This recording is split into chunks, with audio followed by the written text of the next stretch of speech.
Ray Romano co-wrote, directed, starred in, and produced Somewhere in Queens. I'm David Buchanan with Gold Derby.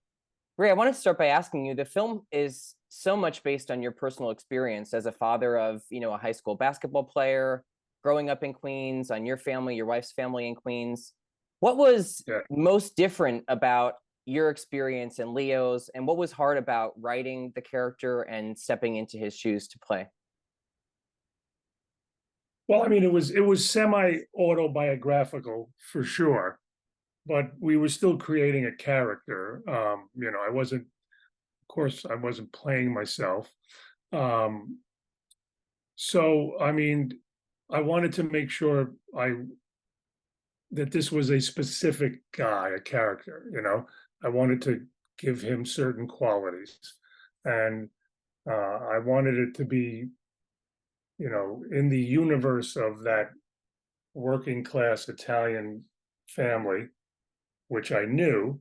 Um, but originally we wrote it, and the way the character was written was a bit more uh street, for lack of a better word.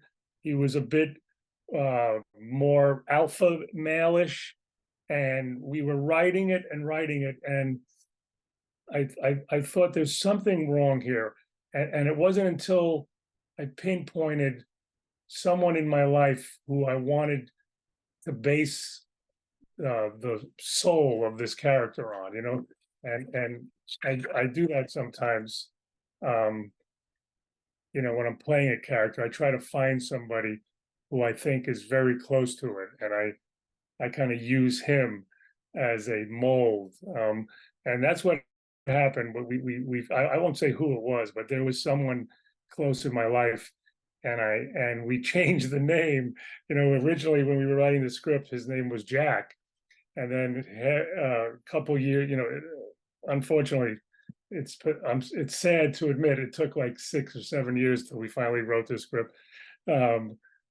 But about 2 or 3 years in, I told Mark, my writing partner, I go, let's change his name to this guy's name, a different name, not Leo, the name of the guy that I was basing it on. And then so 3 years we got used to Jack, and then for 4 years we got used to the other name. And then when the script was written, I say, okay, now we got to give him his own name, because like it can't be that name. I'm going off on a tangent anyway. But that was really the goal. I mean, that took some work, is to find out who this guy was and what made him tick and how he got through life.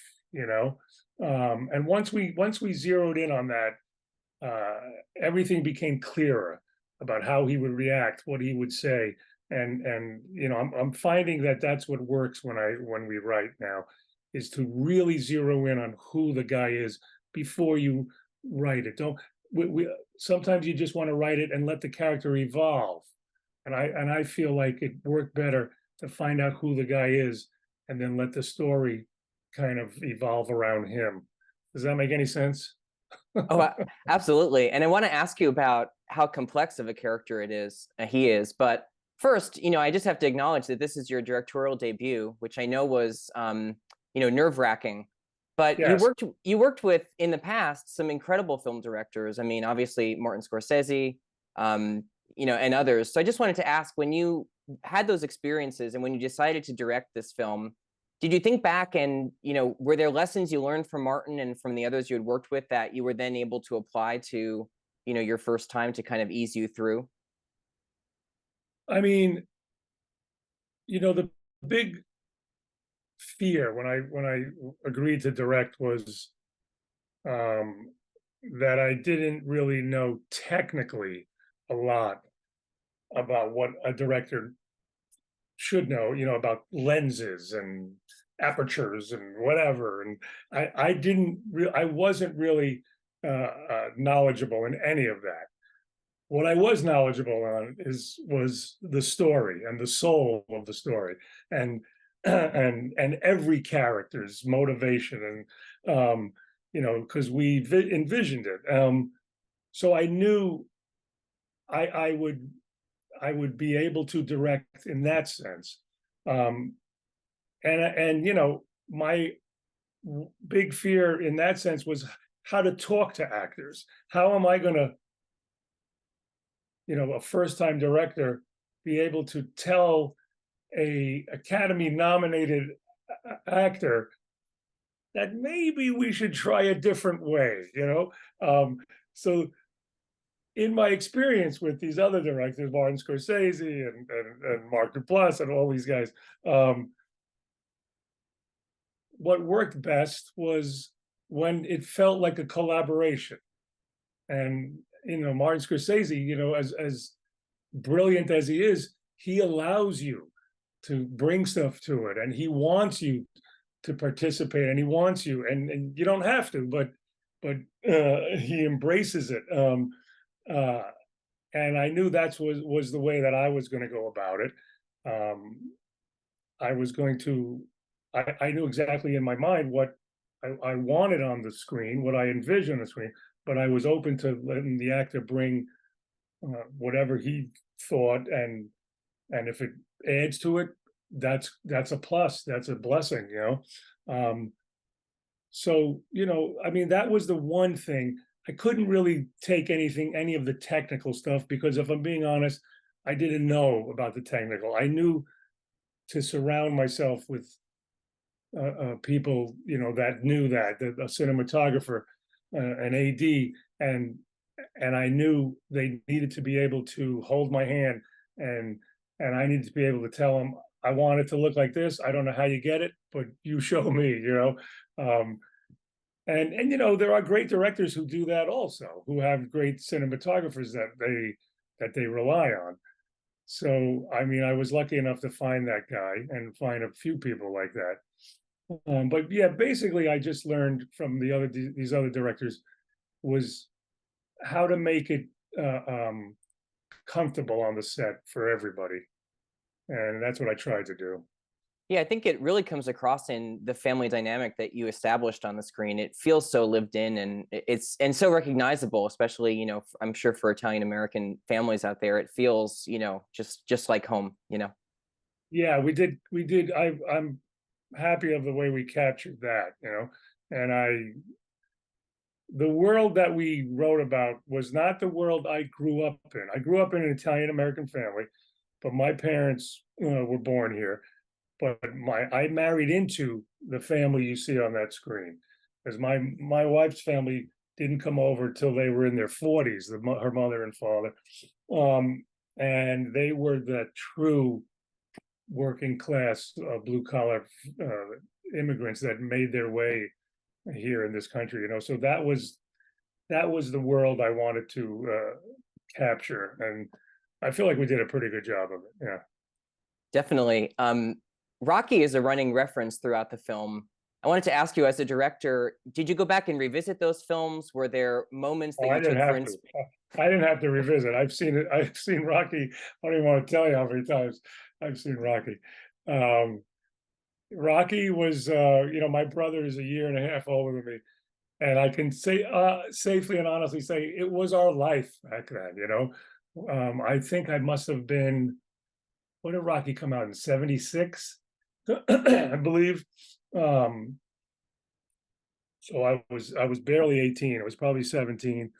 And my brother was 19. And I remember when the Academy Awards and Rocky was nominated for a bunch, and he didn't win this, he didn't win that, he didn't win Best Actor, and then we were just, it was breaking our hearts. And then I remember exactly when it was for Best Picture, the end of the night, and my brother looked at, we were watching the screen, and my brother just turned to me and said, "If he doesn't win, I'm not going to school tomorrow. If Rocky doesn't win," and thank God Rocky won. I think we cut school anyway the next day. But no, yeah, I knew Rocky in and out, and I didn't want to put too much of it in there. I didn't want to overdo it. I wanted it to be just enough that you know that this guy has this model that he likes to live by, um, and it's kind of a love letter to Rocky also, you know. Yeah, absolutely. And before we turn to some of the specific characters and moments, I just wanted to ask you, since it's your first time directing, is there a favorite shot of yours in the film? Is there a favorite scene or sequence that, looking back on it, you feel particularly proud of as a director? Um, this is going to be a disappointing answer because there is, but we cut it. We had to cut it. We had a good shot. Um, I don't expect you to remember every scene, so don't worry about it. But there's the scene towards the end of the movie where the kid Sticks goes into the diner to say his final goodbye to the first love of his life. Um, and they have a sweet little moment. And she gives him a little thing. He says, "Are you scared?" And she says, Everybody's scared, Sticks, you know." And it's a moment there. And then he walks out. And in the movie, that's where we cut. In actuality, what we did was this was a diner in Queens, and it was on Cross Bay Boulevard. You know, I grew up right around there. And there was an L train about 300 yards on the corner. You know what an L train is? You know, the Oh elevated yeah. Oh yeah. train. Yeah. Okay. And so we had a crane shot of him walking out of the diner after he just had this moment with her. And you know, the sense is that she gave him something. She gave him this little strength, this little a doorway into the rest of his life, you know, how he's going to handle himself, whatever. I mean, I'm adding too much to it, but and so we had a shot where he goes, he walks, he gets into his car, he backs up, he goes out, and there's a song playing, a cool song that we couldn't use, and the crane picks up, and as he goes down Cross Bay Boulevard, he goes under the L train, and we did it about 11 times. We had no schedule of when the trains were coming, but we kept doing it until it was the perfect time. Was as he went under the L, the train was going this way, and it was just cinematically, we were all excited and jazzed, and thematically it worked. And it in the screenings we had, it just became we had too many endings. We had too many endings in the movie, and that felt like one of them. So we had to take it out. So if I have to pick, it's that one. If it's one on camera, I really like um, the dinner scene with the whole family. I felt, you know, because they're hard to film, and you really have to. The cinematographer was great because he got covered everything, and then our editor was great, just as great, because that's built in the editing, and he did some really cool things in editing, and I like how it flows. So I'm when I watch it, I really enjoy watching that scene. That's exactly the scene I pulled out as my favorite too, because I think, I mean, number one, I imagine it must have been really tricky to capture as a director because the tone is so tricky and nuanced and it changes, obviously, you know, as a family dinner does. There's moments of levity, there's moments of tension, and it comes across so seamlessly. So say more about, you know, capturing that because you're acting in it, you're Yeah, directing it, you had to help cut it together. What was that whole sequence like to put together and get just right? yeah, it's fun, but it's also tedious, and you like you're saying, the tone is very important. You know, um, there's a nuance to when the father is when the girl says, "Well, that would be stupid," and everything stops, and the father has to look a little put, and there's a line that if he looks too angry at what she said, it doesn't work. And if he looks too like it doesn't bother him, it doesn't work. And then he has to make a turn. And he did it great, Tony. But there were times where we had to bring something up and bring something down. And even for her too, she had to say it without really knowing she was saying anything. The that the whole family is like shocked after she says it. So you get it as best you can. there, and you do it over and over again, you know, and you don't want to do it too much, but you have to get all the shots, and you have to get the two shots and the one shot, and then you hope you've covered your bases, and then you get to the edit room, and it's like a jigsaw puzzle. It's putting it all together and doing and trimming a little bit of this speech and you know, well, he was better in this take, but she was better in that take. And the editor shows me how, oh, well, we could do a little magic and get them both in the same thing, you know.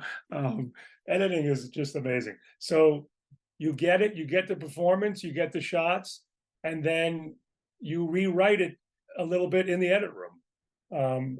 And hopefully with you know, good actors and a good editor, you get it. You get the final product. So much of the film is about first love and heartbreak. I wanted to ask you, do you remember your first heartbreak?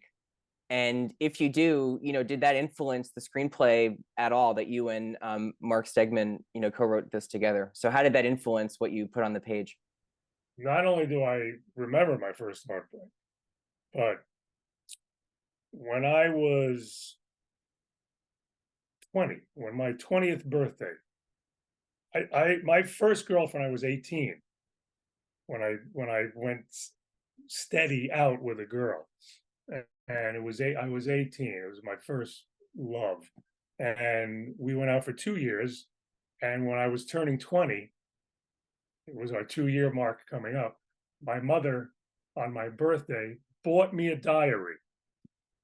Don't know why, but she bought me a diary, and I turned 20, got this diary, and next week, the my first love of my life broke up with me. No. So I still go back and look at that diary nostalgically, and for the first 6 months, it's nothing but heartache on every page. It's like, I saw her today at the schoolyard. I cried in the shower. It's 6 months of reliving my first heartbreak. So yes, I do I I do know very well first heartbreak. And yeah, I mean, look, I think everybody, boy, girl, we can all identify with that moment, you know, where you get your heart broken. So it was not easy to write, but we didn't have to do research, you know. We just had to reach back into our own past to know the feelings and what it feels like. And for this kid, in the movie, it's not only his first love, but he's also, you know, going through his own struggles with social awkwardness and challenging fears, you know, he's trying to get over. He's not a very talkative kid, and you know, to find someone like her who brings him out of his shell a little bit, and then to lose her, um, you can imagine it can be even more devastating for a kid like that. And I've, you know, I will say in my life, I've I'm not a stranger to anxiety, and also I have 4 children, and I've seen them go through those moments also. So we had a lot to draw on. Yeah. It's a beautiful film, Ray. It's captured so well, that heartbreak, that first love, it's all there. Congratulations on Somewhere in Queens. Thank you so much for talking to Gold Derby today. I appreciate it.